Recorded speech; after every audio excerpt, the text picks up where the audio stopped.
This is Rousey, and I'm usually talking Dallas Cowboy football, but unfortunately the Cowboy season is over. So I've got to find other sporting events to entertain me, and man, was it an entertaining fight last night between Antonio Margarito and Shane Mosley. It is very seldom that you see a fight where somebody is the underdog to such a level, 4-1 odds, that Margarito is going to defeat Mosley.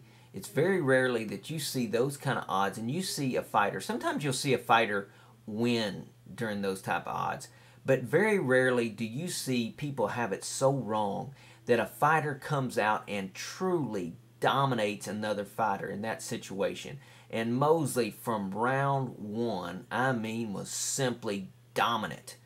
And most people, I guess when you pick these fights, you look at things and you look at the people they fought previously, and the thought, I guess, from why the odds were so bad against Mosley was that, Mosley lost to Cotto in a close decision, and then Margarito pounced on Cotto, knocked him out there.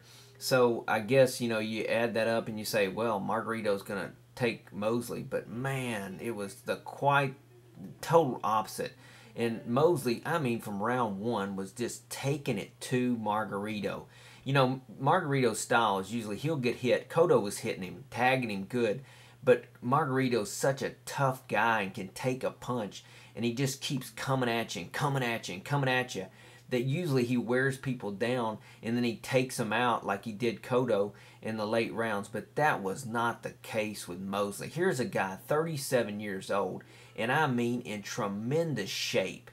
In round 9, the guy doesn't look tired. He looks as fresh as he was in round 1. And Margarito, the one that usually wears people down, was worn down. And Mosley, unlike Cotto, when you watch the Cotto-Margarito fight, Cotto was, like I say, he was boxing a tremendous fight in that fight. He was hitting Margarito, and then he was running away. And he was hitting him, running away. But Margarito just pressured him and pressured him, pressured him. Well, Mosley took a different approach. I don't know if it was this trainer or what, although he trained Hopkins to beat Pavlik. So this guy, this guy's going to have some fighters wanting him in their corner. No doubt about it. But Mosley, instead of hitting and running, hit and grabbed a hold and clutched, which clearly frustrated Margarito. Margarito was also complaining about headbutts. And my wife, here we are in South Texas, down in Brownsville, town that borders Mexico, only about 3 miles away. So, of course, she was rooting for Margarito. And I can't say that I wasn't rooting for Margarito to an extent as well. But she's sitting there, he's cheating, he's grabbing a hold of him. Well, sweetheart, when you're fighting, you do those kinds of things, and if you can get away with it, you get away with it, and that's not cheating. That's just using a strategy. An outstanding job. And the thing about Mosley is he didn't run away. He clutched him after he got the combinations in there. He clutched him, and then he just, totally frustrated Margarito. And the skill set, when you compare Mosley to Margarito, sitting there watching that fight, it wasn't even close. Mosley wasn't getting little jabs in there making points. He was landing haymakers, man. Haymakers. Margarito, like I say, can take a punch. And that is, his strength. But, man, nobody takes those kind of punches. And like I say, these weren't jabs. He jabbed a little bit, but you look at some of the pictures that are out on the internet of some of these punches. The face totally contorted, man. Haymaker blows. And this guy deserves a lot of credit, man. 37 years old, went through a lot of adversity prior to this fight, got a divorce, this whole scandal about the Balco scam and all this stuff. And he comes out, and I guess he just took all his frustration on Margarito, because he opened up a big old can of whoop ass and just spanked him royally. And I don't know where Margarito goes from here. I'm sure he doesn't want to mess with Mosley anymore. I'm sure he'll fight, and maybe he'll get another chance down the road. But I don't think he wants to fight Mosley anytime soon, because he just, whooped his tail totally. So, great job by Mosley.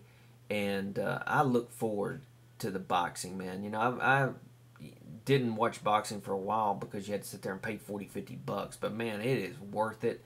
Some of these fights that are coming up now, and the key thing I think for the sport is that they make sure that the regulations, the boxing commissioners are in there checking things to make sure people aren't cheating, and because nobody wants a fight where somebody is up on steroids, or if somebody's got plaster of Paris Margarito in their damn gloves when they're going out for a fight. And I'm sure Cotto is seriously questioning whether or not he got beat fairly after that episode.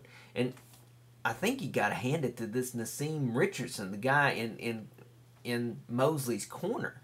I mean, he catches this. I mean, how long has this been going on where there's this substance that turns into hard plaster of Paris? And when you're boxing, man, and you've got something covering your hands so your hands aren't getting hurt, and then it's adding an extra power to your punches, that's just, you know, a big advantage. So it's, you know, boxing, as long as we have the commissioners in there checking things like this, making sure that the fights are fair and that nobody's on drugs, then boxing just is a great sport. You know, we don't, sometimes people get hurt in boxing, and we certainly don't want that.